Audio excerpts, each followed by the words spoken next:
González Trevijano, como un presidente caducado, tiene interés en prolongar sus funciones en el TC. El gobierno de Mariano Rajoy logró con sus dos nombramientos en junio de 2013 Enrique López, magistrado afín al Partido Popular, y Pedro González Trevijano, rector de la Universidad Rey Juan Carlos y catedrático de Derecho Constitucional. La mayoría del Tribunal Constitucional, 7 magistrados del sector conservador contra 5 del progresista en tiempo récord. Tuvo un percance un año más tarde, el 1 de junio de 2014, cuando López, en moto, se saltó un domingo a las 7:30 de la mañana un semáforo en rojo en el madrileño Paseo de la Castellana, y dio positivo con 1,10 miligramos de alcohol por litro de aire aspirado, contra el límite legal de 0,25 mgl. López fue sustituido por el entonces teniente fiscal del Tribunal Supremo, Antonio Narváez. El mandato de 9 años de González Trevijano lleva vencido, pues, desde el pasado 12 de junio, ¿se hacen ustedes una idea de los titulares amarillentos en las portadas de los medios del sindicato de la derecha mediático-judicial? Si un presidente saliente del TC, elegido por una mayoría progresista, con su mandato vencido, rechaza convocar el pleno de verificación previsto por la ley del TC, del acuerdo por el que se ha nombrado a su sustituto por parte del gobierno del PP o de PP Vox. ¿A qué viene este supuesto?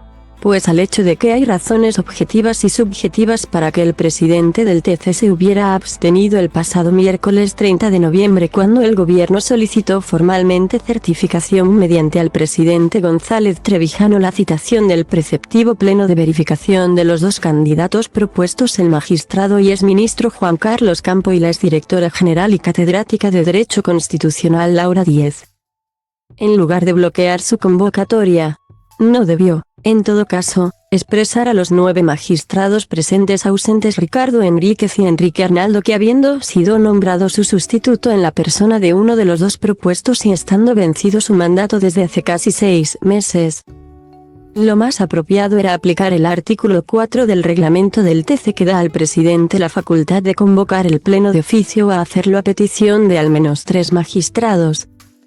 Como fue el caso, González Trevijano, al responder a las recomendaciones del sindicato mediático judicial, un grupo de presión de medios y jueces y magistrados, quizá no haya valorado que está incurriendo en una prolongación indebida de funciones, anteriormente delito del 374 del Código Penal, referido al funcionario que siga ejerciendo su cargo cuando tendría que cesar de acuerdo con la ley. Y aunque haya sido cambiado por el de usurpación, y el delito apuntado haya desaparecido, ¿cómo describir lo que está haciendo sino como una prolongación indebida de funciones?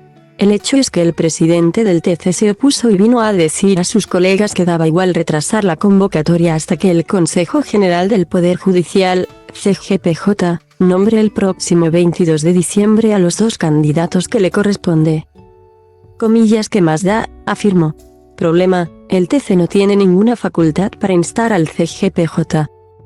Y, por otra parte, tenía que dar alguna respuesta al gobierno, en lugar de ningunearle. Es verdad que el presidente del TC podría decir: el que avisa no es traidor, esto es.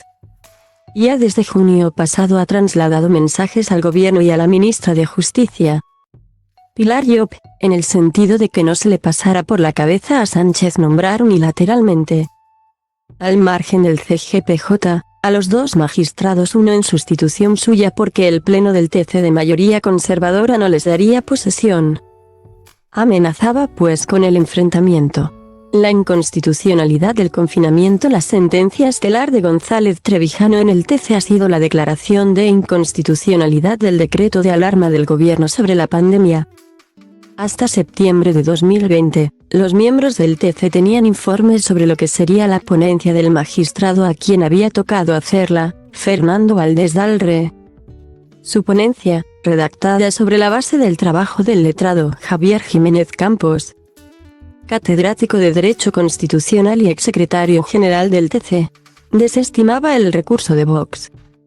Pero Valdés renunció al TC y la ponencia recayó en González Trevijano. El nuevo ponente cambió de letrado y se tomó 6 meses para elaborar la suya. González Trevijano cambió, a su vez, de letrado. recomendó contratar en régimen de adscripción temporal como catedrático de Derecho Constitucional a Ángel Sánchez Navarro, y más tarde le encargó el borrador de la ponencia del estado de alarma. Sánchez Navarro fue vocal asesor en el Departamento de Parlamento e Instituciones del gabinete del presidente de gobierno José María Aznar. Entre 2000 y 2002, sustituyó Sánchez Navarro en el trabajo de la ponencia al letrado Jiménez Campos. Y el borrador y la nueva ponencia sostuvieron que si bien las medidas del confinamiento y las restricciones de ocio y actividad comercial habían sido necesarias, en línea con las instrucciones de la Organización Mundial de la Salud, OMS, el confinamiento domiciliario decretado por el gobierno y aprobado por el Congreso era inconstitucional porque se suspendió el derecho fundamental de la libre circulación no simplemente limitado, y para ello se debía haber declarado el estado de excepción. Cargarse el artículo clave del decreto ley número 7, sobre el confinamiento domiciliario, expresó la intención de la mayoría conservadora de propinar uno de los varapalos mensuales, así lo llamaba el sindicato mediático judicial al gobierno. El borrador de la sentencia fue meticulosamente filtrado antes de la votación. En septiembre de 2021, González Trevijano entró cabalgando sobre esta sentencia a la presidencia del TC. Y consiguió hacerlo por unanimidad para sellar la paz, dado que solo era por 9 meses. Hasta el vencimiento de su mandato el 12 de junio de 2022. Y aquí estamos. El guirigay está servido a todo esto. ¿Qué posibilidades existen de que el CGPJ nombre a los 2 magistrados del TC el 22 de diciembre? Álvaro Cuesta, negociador del grupo progresista del CGPJ, cree que los conservadores quieren nombrar a 2 magistrados del Supremo que respondan a su orientación.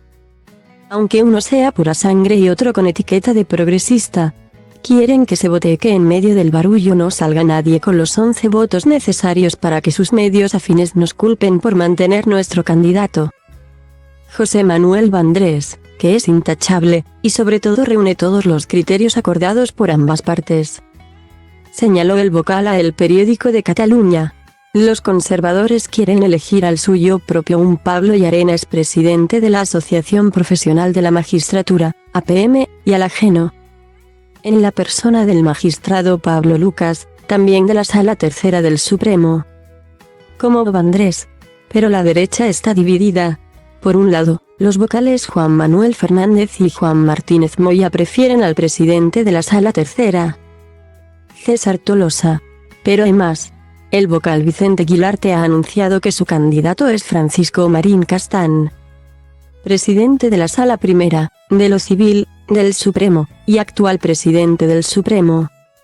Tras la renuncia de Carlos Lesmes, el guirigay, uno más, está servido. Pero este miércoles es día de fiesta. Y en el Congreso las loas a la Constitución serán protagonistas. Es accesible for free, false.